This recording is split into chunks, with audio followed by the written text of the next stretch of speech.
guia sebrio, guia fai. Recanda la masuri andereba. Chore candere. La masuri, aleluia. Oh, aleluia, aleluia. Aleluia. O Senhor é bom. Oh, louvado seja o seu santo nome. Oh, glória a Deus. Glória a Deus. Glória a Deus. A narrativa do texto, em todo o contexto que nós acabamos de fazer menção aqui nessa noite de João 11, é muito conhecido, até daqueles que não são amantes íntimos da leitura da palavra de Deus, porque fala sobre um milagre extraordinário que ficou conhecido por todos que estão aqui, até aqueles que nem cristãos são, que é o milagre da ressurreição de Lázaro. Jesus o ressuscitou. Jesus estava decidido a fazer isso, a ressuscitá-lo, mesmo sabendo que ele já estava sepultado há 4 dias. Quando Lázaro adoeceu desta enfermidade que o levaria para a morte, humanamente falando, Marta enviou uma mensagem dizendo: Lázaro, teu amigo, a quem tu amas, está enfermo, está muito doente. E a mensagem chegou até Jesus. A mensagem chegou até Jesus. Ele não respondeu imediatamente, mas a mensagem chegou até ele. Ele não atendeu na hora, mas a mensagem chegou até ele. Ele não fez imediatamente como esperavam, mas a mensagem chegou até ele. Alguém já está entendendo e eu creio que já está glorificando pela esperança que está sentindo. Olhe para alguém aí e diga: já chegou até ele. O fato dele não estar te correspondendo como você desejava não significa que ele não te ouviu. O fato dele não ter chegado pelo caminho que você imaginou não significa que ele não tenha te ouvido. A mensagem chegou até ele. O fato de não ter enviado uma mensagem de retorno, uma mensagem de resposta, que foi exatamente como Jesus não interagiu com a casa de Marta, não diminuiu em nada o amor que ele diz que sentia por essa família. Versículos mais acima da onde nós acabamos de ler, o texto diz que é Jesus que está falando, por escrita de João, dizendo que ele amava. Que se há registrado no texto sagrado, a casa de Marta foi a casa que Jesus mais visitou no seu período de 3 anos e meio de ascensão ministerial. Foi um período muito corrido, porque 3 anos e meio era basicamente o tempo que ele tinha para virar esse mundo de cabeça para baixo e obrigar até o ateu a escrever no livro de história AC e DC. Então, 3 anos e meio foi o tempo que ele tinha, e dentro desse tempo, ele precisava otimizar o seu tempo. Porém, contudo, mesmo assim, somente que se há registrado no texto sagrado, pelo menos 3 vezes, ele foi até a casa dessa família. E aí, João 11 vai deixar muito claro o motivo. Não está dizendo que ele vai lá só por demandas espirituais. Não está dizendo que ele vai lá só porque Lázaro morreu. Não está dizendo que ele vai lá só por causa da comida, porque você sabe, o próprio Jesus deixou muito claro que o reino de seu Pai não é comida e nem bebida, mas justiça, paz e alegria no Espírito Santo. Então, o que fica claro? Fica claro aqui uma afinidade pessoal. Fica claro aqui o que Jesus está admitindo e o que João escreve no texto. Ele ia lá porque, acima de tudo e de qualquer demanda, ele os amava. Jesus os amava. E é complicado quando eu vejo Marta, Maria e Lázaro entendendo a declaração de Jesus, expressada até nas suas atitudes, sendo um grande missionário, um grande evangelista, alguém tão ocupado, ainda assim colocar no seu itinerário a casa de Marta, Maria e Lázaro para sentar-se com eles, para comer com eles, para fazer culto na casa deles. Então, é complicado quando você vê isso tudo e acredita nesse amor, mas na hora que eles mais esperam, na hora que eles mais desejam, você vê que o recado que Marta envia para Jesus chega a ser apelativo. Olha, Lázaro, teu amigo, a quem tu amas. Só faltou ela dizer, a quem tu dizes que ama, porque se tu ama mesmo, tu vem, né? Ele está enfermo, foi bem apelativo, foi um clamor bem, uma mensagem bem apelativa. E Jesus não vai, mesmo amando muito. Jesus não vai. E aí, para acabar a bagaceira, como diz o paulista, Jesus não vai e ainda diz assim, depois da morte de Lázaro: eu não fui de propósito. É complicado quando quem te ama e tudo pode fazer por você decide não fazer e ainda diz, não fiz de propósito. Nós precisamos entender que as não respostas ou os silêncios de Jesus em nossa direção não são termômetros específicos para aferir o amor que Ele tem por nós. O amor de Jesus por nós, ele transcende qualquer obra. O amor de Jesus por nós, ele transcende qualquer entendimento. Tanto é que o próprio Deus, João capítulo 3, verso 16, vai tentar expressar ou vai expressar o amor pela humanidade, o amor pelo homem entregando o Filho. E tem um vocábulo na narrativa de João 3,16 dizendo: e Deus amou o mundo de tal maneira. E o que é esse tal? Tal é um vocábulo que na verdade não existe, não há um significado para tal. Tal significa algo que não pode ser medido. Tal significa algo que não pode ser mensurável. Tal significa algo que não pode ser controlado. Então o que Deus está dizendo é: eu amei o mundo, ou eu vos amo de uma tal maneira que nem toda a compreensão que vocês tivessem seria o suficiente para determinar o tamanho desse amor. Então é complicado quando nós entendemos esse amor através de respostas imediatas, através de ajuda, através de patrocínio, através de socorro na hora, e de repente esse amor precisa ser subentendido por um silêncio de uma resposta que eu esperava. Deus está dizendo a alguém aqui de antemão: eu não preciso provar que te amo, já provei que te amo. É você que precisa acreditar que eu te amo, a despeito de qualquer outra coisa. Então, o tempo vai passar, e aí Jesus não vai até lá, e Lázaro vai morrer. E depois que Lázaro já está morto, aí Jesus vira para os seus discípulos, levanta e diz: nós vamos voltar à Judéia. Só que Jesus já havia saído de lá com os discípulos quase que a pedrada e a pauladas. Então os discípulos não queriam ter que voltar para lá, mesmo sendo Lázaro um bom amigo. E aí Jesus diz assim: olha, Lázaro, nosso irmão, ou Lázaro, o nosso amigo, ele dorme, mas eu vou despertá-lo. Vamos lá. E aí os discípulos: Senhor, se ele dorme, deixa ele descansar. Porque eles não queriam ter que voltar para lá. E aí Jesus vai falar categoricamente, e a gente vai perceber isso nas versões atualizadas, Revista Almeida corrigida e atualizada, quando Jesus fala declaradamente, não apenas que ele dorme, dizendo eu vou despertá-lo, mas fala da sua morte. Primeiro, Jesus usa o mesmo termo que usou para a filha de Jairo, quando disse: olha, ela não está morta, ela apenas dorme. Só que a filha de Jairo já estava morta quando Jesus chegou lá, assim como Lázaro também já estava morto. Mas por que Jesus usa esse termo dizendo apenas dorme? Para que nós compreendamos que o seu poder é tão grande, que assim como alguém desperta outro de um sono, assim é para o Senhor trazer para a vida alguém que estava morto. É para a gente entender isso. Então ele diz: olha, ele apenas dorme, mas eu vou despertá-lo. E os discípulos dizem: se está dormindo, deixa ele descansar. Eles não queriam voltar. Aí Jesus vai falar declaradamente: Lázaro está morto. E o texto diz que ele determina o que vai fazer lá: mas eu vou ressuscitá-lo. Oh, meia dúzia ouviu, eu vou repetir o que Jesus disse. Jesus disse: Lázaro está morto, mas eu vou ressuscitá-lo. Oh, glória a Jesus. Ele disse: eu vou ressuscitá-lo. Tudo que Jesus diz que vai fazer, ele faz. Ele não é homem para que minta, nem filho do homem para que se arrependa. Falaria e não cumpriria? Diria ele algo e não faria? Brincaria ele com os seus sentimentos? Claro que não. Ele é fiel, seja todavia o homem mentiroso, o homem falho, e Deus sempre verdadeiro. Quando Jesus diz eu vou fazer, ele vai fazer.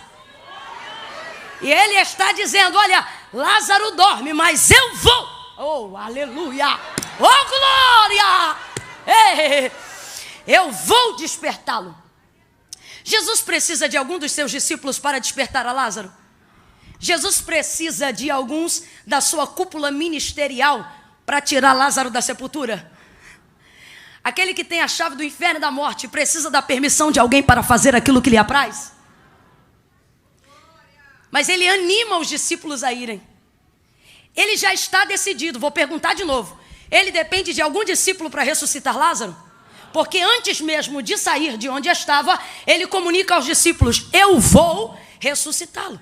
E Jesus não depende de ninguém para fazer o que ele já determinou fazer. Está determinado: eu vou ressuscitar lá. Não é João que vai, Não é Pedro que vai. Eu vou ressuscitar Lázaro. Se vocês forem comigo, eu vou. Se vocês não forem comigo, eu vou. Se vocês me ajudarem, eu vou. Se vocês não me ajudarem, eu não vou. Se vocês estiverem ao meu lado, eu vou. Se eu estiver aqui sozinho, eu... Ele não precisa deles para absolutamente nada. Mas mesmo assim, Jesus os anima para que possam ir todos juntos. E vão indo juntos.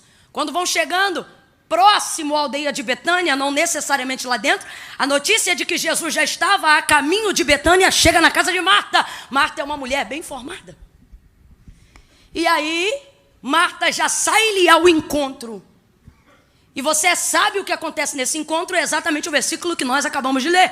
Quando Jesus aponta de longe, Marta chega e recebe-o dizendo, se tu estivesses aqui, o meu irmão não teria morrido.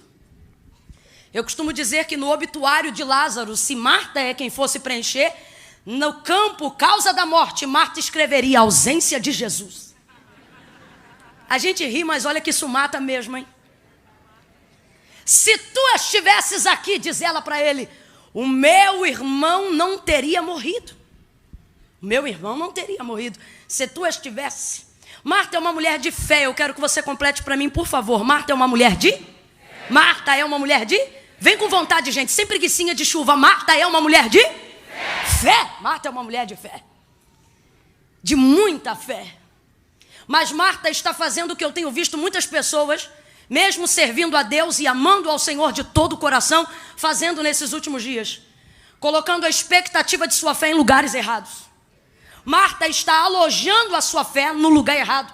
Camila, mas ela está alojando em Jesus, porque ela disse, se tu estivesses aqui, significa que a fé dela está nele. Está nele, mas ela está conjugando a fé no tempo errado, no passado. A conjugação verbal é, se tu estivesses. Estivesse é passado. Quem estudou aí, diga passado. Quem não estudou, passa batido, diga passado. Isso, é passado. Se tu estivesses aqui, o meu irmão não teria morrido. Preste atenção, porque o que eu vou lhe falar é muito sério. Jesus depende dos discípulos para ressuscitar Lázaro, mas ele disse, eu vou ressuscitá-lo. E anima os discípulos a irem com ele até lá. Jesus sabe ou não sabe aonde está Lázaro, apesar de perguntar aonde está? Sabe ou não sabe, gente? Sabe ou não sabe, gente? Mas ele, interpelado por Marta, vai fazer com que Marta dirija ele até o caminho onde ele sabe que Lázaro está sepultado. Responda para mim, Jesus depende de Marta para ressuscitar Lázaro? Não. Mas ele também não vai ao sepulcro antes de animar a fé de Marta. Quando ele disse, eu vou ressuscitá-lo, é uma determinação dele, não depende de absolutamente ninguém. O que é isso aqui? Isso aqui é o poder da palavra de Jesus em movimento. Quando a palavra dele é liberada, a palavra dele se cumpre. Não volta vazia, antes vai e faz aquilo que lhe apraz. Aonde nós precisamos entender isso aqui? Se você entender isso hoje aqui, ainda antes que dezembro se finde, você vai viver milagres extraordinários. O que nós precisamos compreender nesta noite? Nós precisamos compreender que temos fé, e eu tenho visto muita gente com muita fé, mas depositando e conjugando uma fé verdadeira num tempo equivocado. Se tu estivesses aqui, meu irmão não teria morrido. A fé de Marta, sabe aonde está a fé de Marta? No passado. É quando você vive coisas no seu passado, das quais você não acredita que Jesus tem competência para resolver agora, porque você queria que ele tivesse operado antes. Porque sua oração foi antes, seu pedido foi antes, sua campanha foi antes. Eu esperava antes. Uma fé no passado é uma fé que não resolve absolutamente nada. Marta tem tanta fé, tanta fé, tanta fé que ela crê até no passado. Só que fé no passado não resolve nada. Se tu estivesses aqui, o meu irmão não teria morrido. Camila, será que eu faço isso de vez em quando? Tem gente que está fazendo isso até hoje. Ah, se eu tivesse conhecido Jesus antes. Ah, se eu tivesse casado com fulano primeiro. Ah, se eu tivesse aceitado aquela oportunidade. Ah, se eu não tivesse perdido isso ou aquilo. Ah, se fulano não tivesse me deixado. Ah, se eu não tivesse engravidado tão cedo. Ah, se eu não tivesse ficado mãe solteira. Ah, se eu tivesse concluído a faculdade. Ah!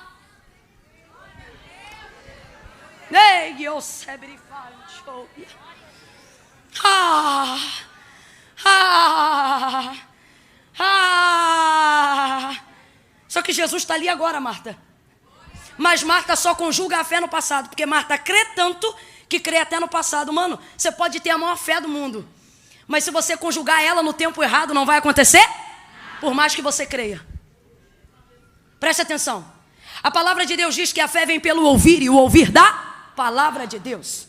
O que eu tenho visto as pessoas fazerem no último tempo, eu tenho visto elas acharem que Deus precisa da fé delas para ter poder de realizar coisas.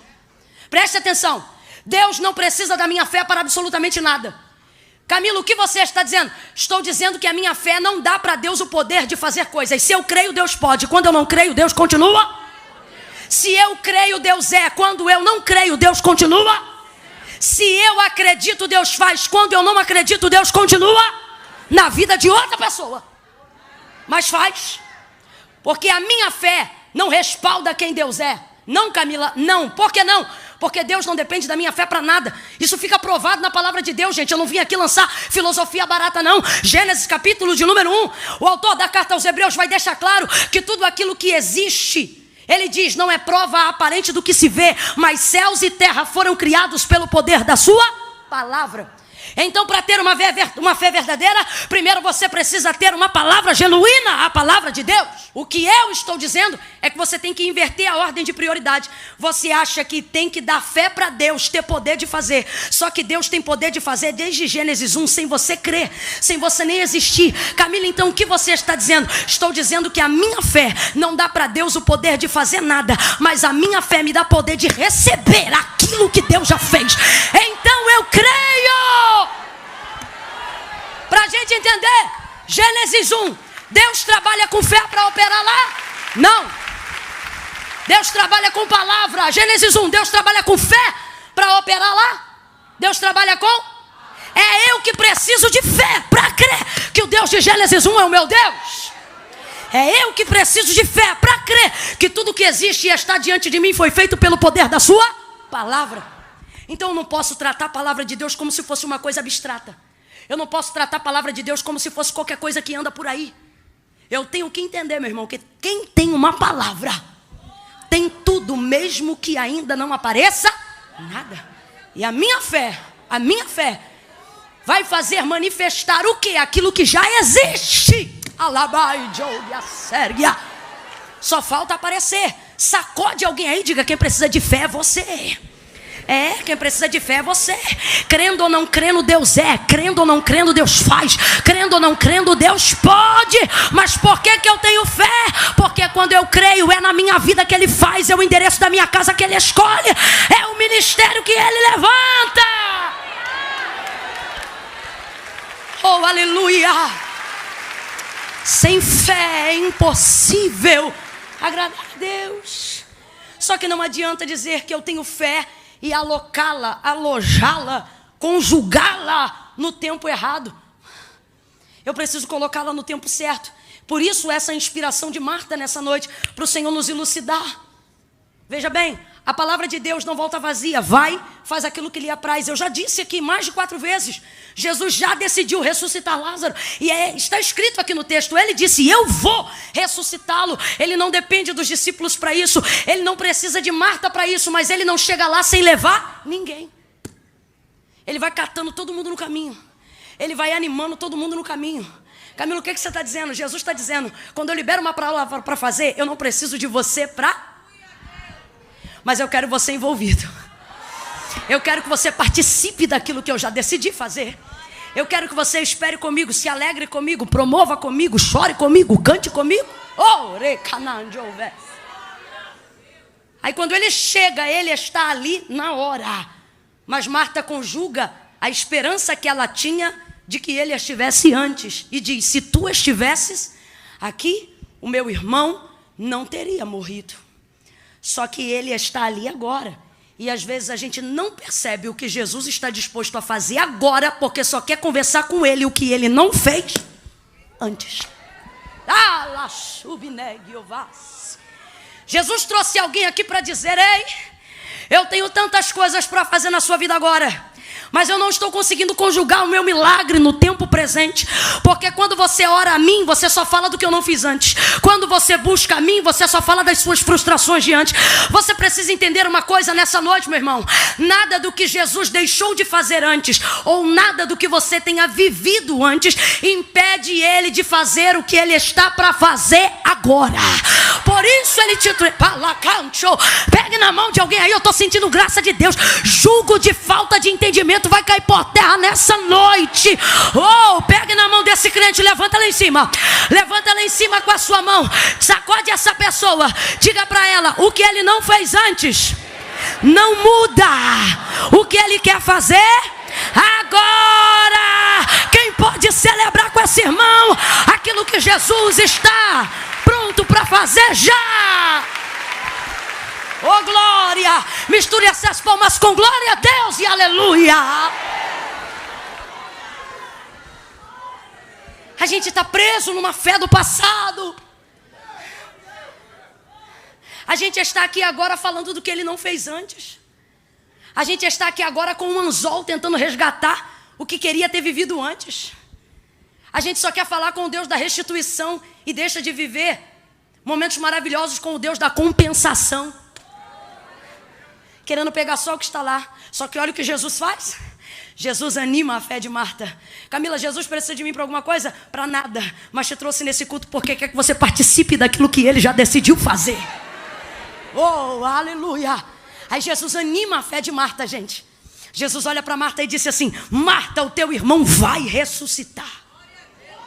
É para animar a fé, não é? É ou não é? Aí Marta diz assim: eu sei. Um pouco mais abaixo você vai ver a conotação muito similar, que poderia ser substituída no grego por eu creio. Ou seja, a fé ela tem ou não tem? Só que está depositando no tempo errado, está conjugando no verbo errado, está investindo e está colocando expectativa no tempo errado. Ele olha para ela animando e diz: Marta, o teu irmão vai ressuscitar. Aí ela diz: eu sei, poderia ter substituído por eu creio naquele grande dia. Olha o que Marta vai fazer. Ela pega a fé que estava alojada no passado e dispara direto para o futuro. Naquele último dia.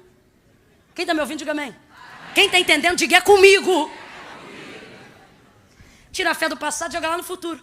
Camila, por que você disse é comigo? Porque é com a gente faz isso.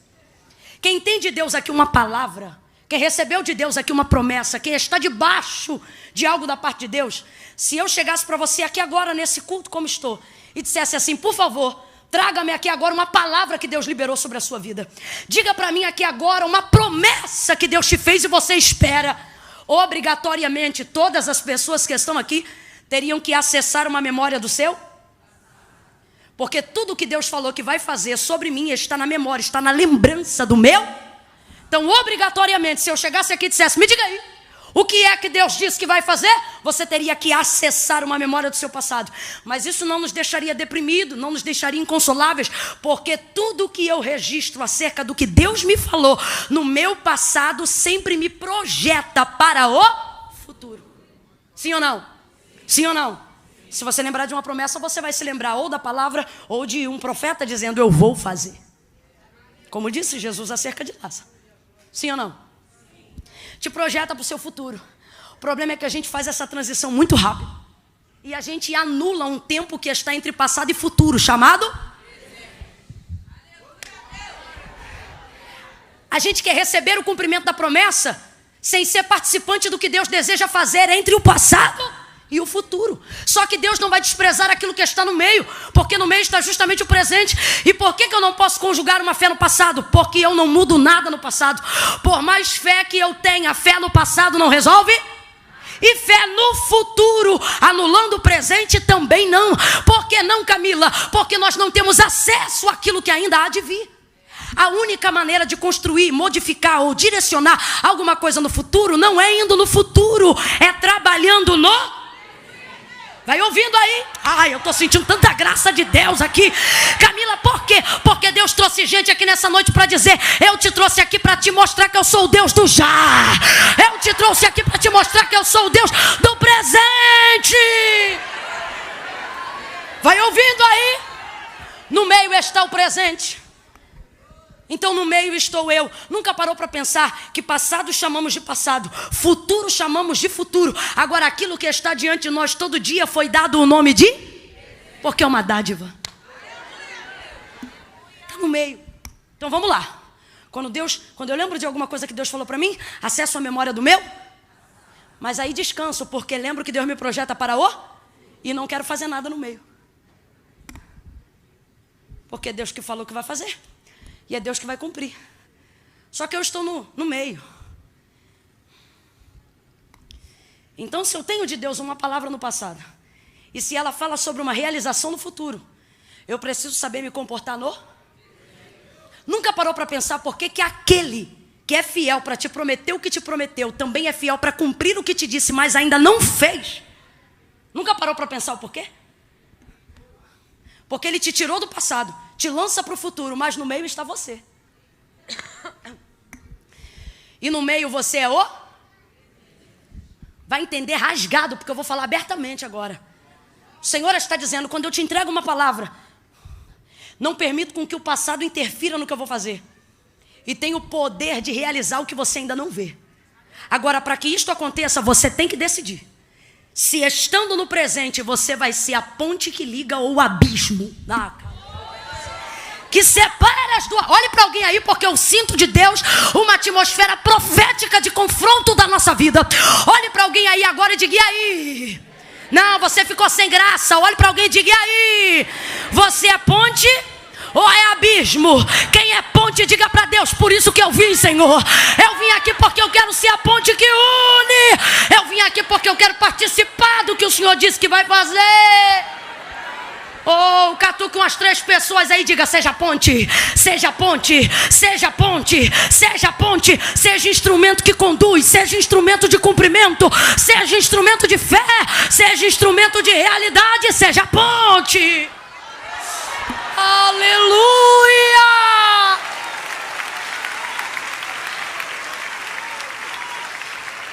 Você tem que aprender a conjugar a fé do jeito certo, menino. Pare de querer mexer num tempo que não te pertence. Passado não te pertence. Crendo ou não crendo, no passado você não muda. Pare de mexer no que não te cabe. Tem gente aqui com gastrite nervosa. E se eu fosse a médica da noite, diria, causa ansiedade, você come o futuro. Ei, que oucebre. Alabaxúria, eu estou sentindo uma unção de Deus aqui. Mas Jesus está desatando tanto jugo, tanto jugo, tanto jugo, tanto jugo, que tem gente que vai chegar em casa hoje e alguém vai perguntar como é que foi o culto, foi bom?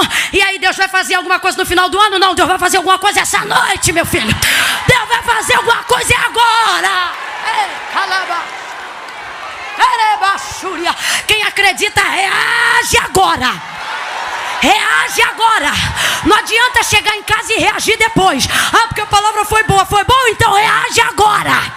Executa agora, acredita agora, manifesta agora. Ele olha para ela e diz, Marta, eu sou a ressurreição e a vida.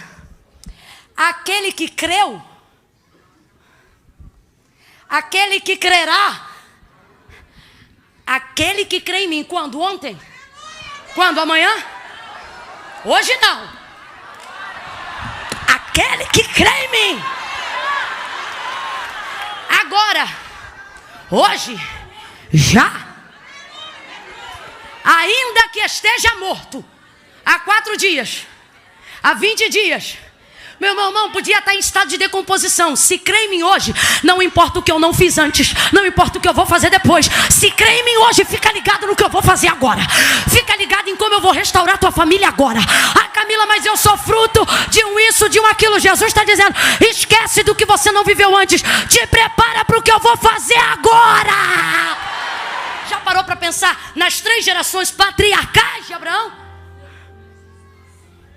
Deus que fala, Abraão. Deus que cumpre, Isaac. Deus de Jacó, o Deus que mantém o que cumpriu. Da sustentabilidade. Deus está dizendo, sou contigo no começo, sou contigo no fim, mas não abro mão de trabalhar com você no que é o tempo presente. Deus está dizendo, eu não anulo a sua participação. Eu não anulo a sua fé. Eu não preciso de você para colocar Lázaro de pé, mas eu não anulo você me levar até o sepulcro. Eu não anulo a sua presença comigo enquanto eu caminho. Eu vou cumprir as promessas que eu te prometi, mas caminha comigo. Eu quero você no meio. Gênesis 12, já parou para pensar? Deus chega para Abraão e diz assim: Abraão, anda na minha presença. Perdão, isso é 18. Ele chega no 12 e diz assim: Abraão, sai da tua terra, da tua parentela, e vai para a terra em que eu vou te mostrar. A terra é Canaã. Deus diz para Abraão que é Canaã? Não, ele diz que é uma terra, mas fala o nome da terra? Porque Deus nunca chamou Abraão para ver Canaã. Deus está chamando Abraão para quê? Andar com ele. Está entendendo? Deus está dizendo: tenho poder para fazer cumprir da noite para o dia o que eu te prometi.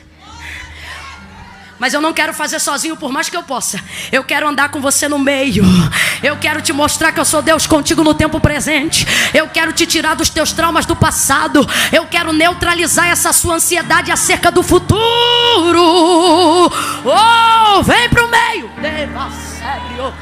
Vem pro presente. Camila não está forçando a barra, não. Se eu estou forçando, a Bíblia também está.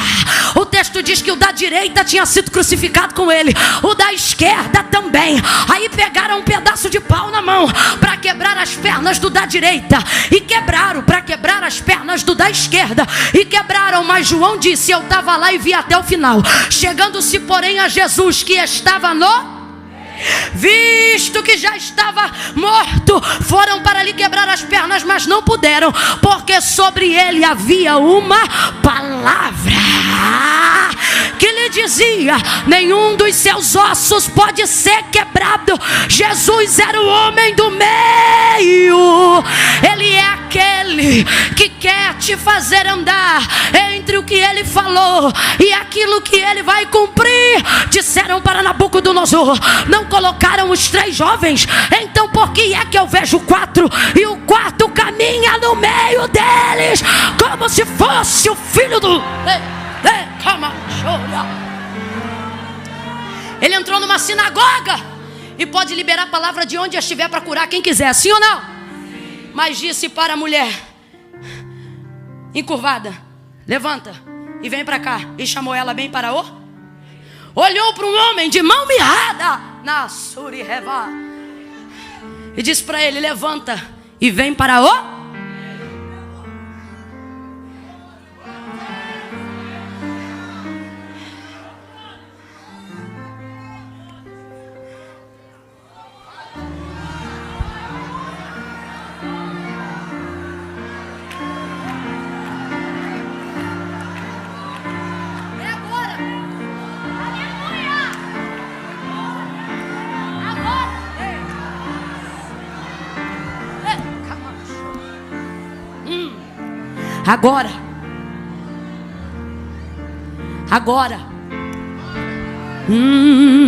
Agora. Deus não quer que você tenha fé até que... Camila, mas vai ver essa mensagem, não é para mim, que eu estou um pouco frustrado. Então é com você mesmo que eu estou falando, e é para você que eu estou pregando. Porque quem exercita a fé vai viver dias de frustração. Porque a única maneira de ter uma fé grande é superando uma grande frustração. E o que é frustração? Expectativa de algo que não aconteceu. E você diz: por que não aconteceu? E Deus me trouxe hoje aqui para dizer: eu fiz de propósito. Só porque eu quero aumentar a sua fé. Quem quer ter a fé aumentada aí?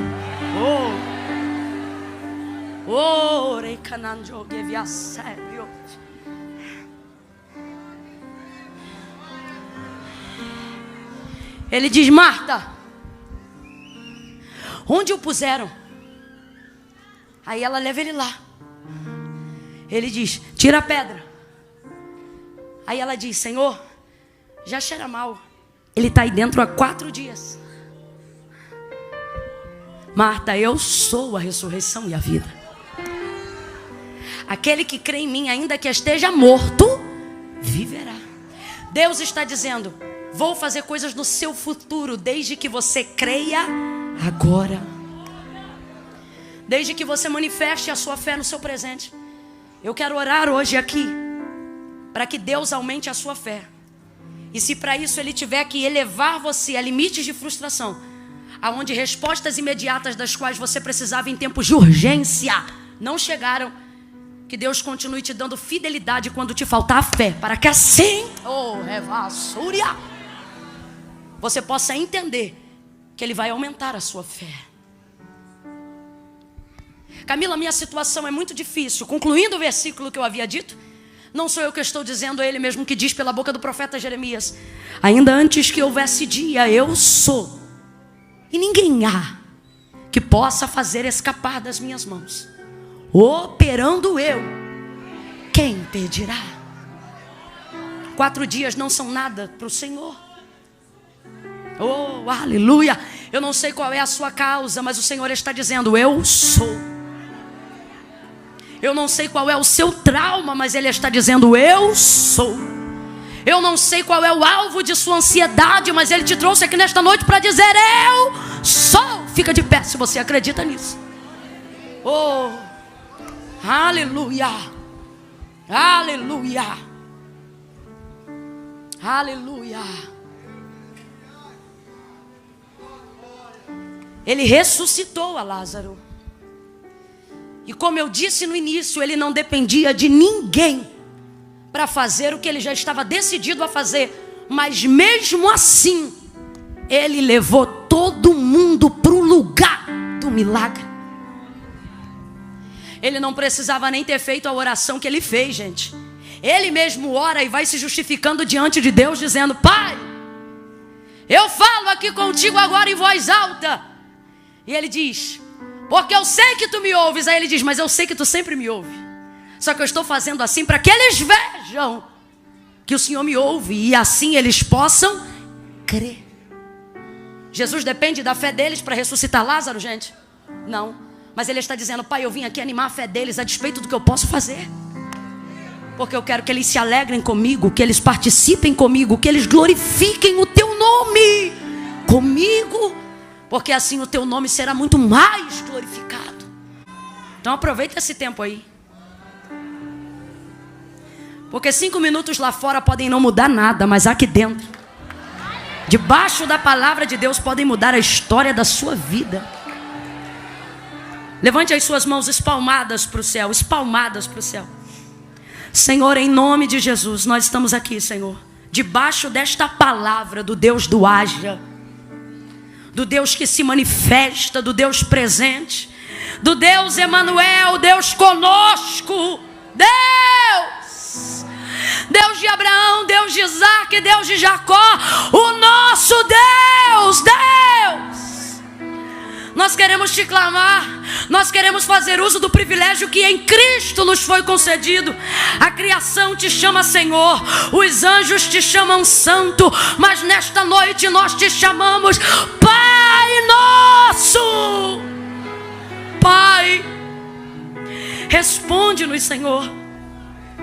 Mas se todavia, para animar a nossa fé, para melhorar a qualidade do nosso clamor, se todavia, para aumentar as nossas expectativas em Ti, tua resposta não foi imediata, faça com que a nossa fé seja imediata, independente da resposta.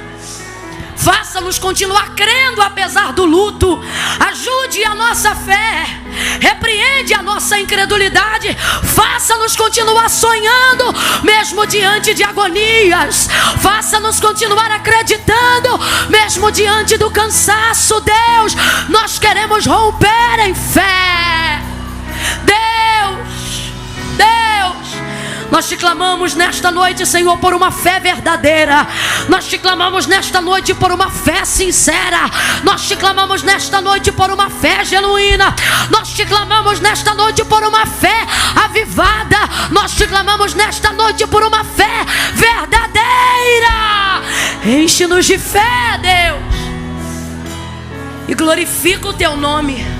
Remove a ansiedade. Cura essa pessoa agora da gastrite nervosa. Visita agora o estômago dela. Repreende toda a bactéria que tem entrado pela ansiedade, a porta de ilegalidade para todos os males da alma. Síndrome do pânico, o Senhor te repreenda em nome de Jesus. Sai! Vai tirando o medo, vai tirando o medo. E vai dando lugar para fé. Vai dando lugar para ousadia. Vai dando lugar para coragem. Enche.